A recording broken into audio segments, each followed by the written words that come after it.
Aide-toi avant d'aider. Soigne-toi avant de soigner. Je me voyais donner ce conseil-là à plusieurs sœurs qui étaient à plusieurs stades de l'entrepreneuriat. Celles qui envisageaient d'y aller et celles qui étaient déjà ancrées dans l'entrepreneuriat. Et je leur ai dit qu'il faut qu'elles fassent attention et qu'il était impératif que l'on puisse travailler en profondeur et plonger dans cet accompagnement prisme pour se soigner, se libérer, pour à leur tour pouvoir libérer efficacement.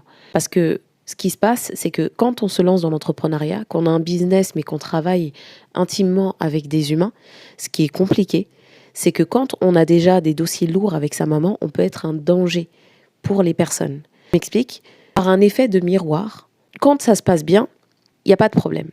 Mais quand on fait miroir ou quand une personne, un client ou une patiente vient vers nous et qu'on se voit faire miroir avec cette personne-là, ça peut être extrêmement dangereux parce qu'on peut donner des conseils par rapport à soi et non par rapport à la personne que l'on a en face.